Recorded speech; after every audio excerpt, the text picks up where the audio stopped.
আওয়ামী লীগের তো নিবন্ধন বন্ধ হয়েছে, বাতিল করা হয়েছে, নৌকা মার্কাও তো আওয়ামী লীগের নাই। এনসিপি যেন নৌকা মার্কা নিয়ে ইলেকশনটা করে, মানে ইলেকশন কমিশনকে বুঝায় টুজায়া করলে হবে কি, গ্রামের অনেক মানুষ যারা নৌকা মার্কাকে মনে করে বঙ্গবন্ধুর দল, তারা ভোট দিবে, এনসিপি জিতে যাবে। হ্যাঁ, তারপরে জেতার পরে বঙ্গবন্ধুকে ছুঁড়ে ফেলে দেবে। কেন মনে হচ্ছে যে নৌকায় জিতে যাবে? সেখানে ওইখানকার মানুষ এখনো নৌকাকেই ভালোবাসে কেন মনে হচ্ছে এতদিন পর? আপনি গ্রামে যান, গ্রামের একটা অশীতিপর বৃদ্ধ, অশীতিপর একটা নারী, তাকে জিজ্ঞেস করেন, সে বলবে কি জানেন? অশীতিপর, আমি 54 সাল থেকে নৌকা মার্কে ভোট দিই। হ্যাঁ, সে বলবে।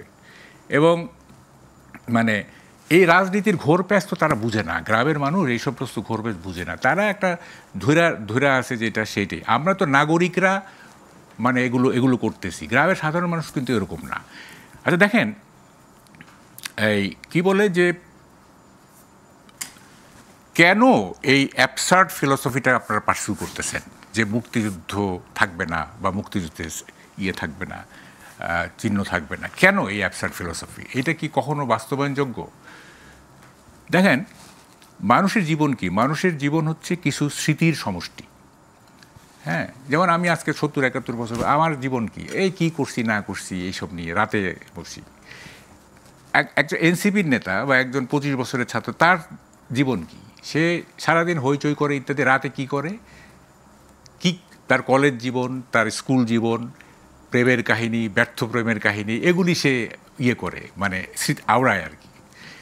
এবং স্মৃতি নেই মানে হচ্ছে সে মৃত, সে জড় পদার্থ। তা আপনারা আমাদের স্মৃতি মুছে দিতে চাচ্ছেন? মুক্তিযুদ্ধ তো আমাদের একটা স্মৃতি না, তারা বলছে যে মুক্তিযুদ্ধ থাকবে, কিন্তু সেটা কখনো হাতিয়ার হিসেবে থাকবে না। 47 যেমন ছিল, অন্য আন্দোলন যেমন ছিল, অন্য হাতিয়ার হিসাবে, শুনেন, হাতিয়ার হিসাবে থাকুক, এইটা তো আমরাও চাই না। হাতিয়ার হিসেবে কেন থাকবে? যেমন ধরেন, গত আমলে যখন গত সরকার যখন বঙ্গবন্ধুকে বিভিন্ন কর্নারে স্থাপন করতেছিল, বিভিন্ন বঙ্গবন্ধু নিয়ে রীতিমতো একটা কি বলে অশ্লীল ব্যাপার চলতেছিল, তখন আমি এক লেখায় লিখছিলাম যে আপনারা একটা কাজ করেন, ঢাকা সিটির নাম মুজিব সিটি রেখে বাকি সব ফেলে দেন, আর কোথাও বঙ্গবন্ধুর নামে কিচ্ছু থাকতে পারবে না, কিছু থাকতে পারে, শুধু রাজধানীর নাম হবে মুজিব সিটি। যেমন হোচিমিন সিটি আছে, তারপর ধরেন ওয়াশিংটন, হ্যাঁ আছে, একটা করে বাকিগুলো ফেলে দেন। তো আমরা তো মুক্তিযুদ্ধকে সেলিং পয়েন্ট করা বা মুক্তিযুদ্ধকে ক্যাশ করা, এটা তো আমরাও চাই না।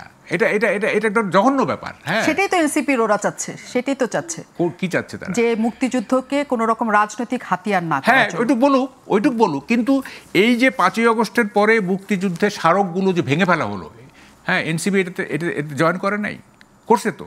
ইভেন বিএনপিও তো এগুলিতে কিছু প্রতিবাদ করে নাই। আমাদের এখানে এত ফিলোসফার জন্মাইছে, মানে কথা বলা মুশকিল হয়ে গেছে। সবাই ফিলোসফার, এবং প্রত্যেকটা বিষয়কে ফিলোসফাইজ করা, একটা দার্শনিক দেওয়া। সবাই, মানে মাহফুজ আলম থেকে শুরু করে সবাই একটা দার্শনিক কথা বলবে।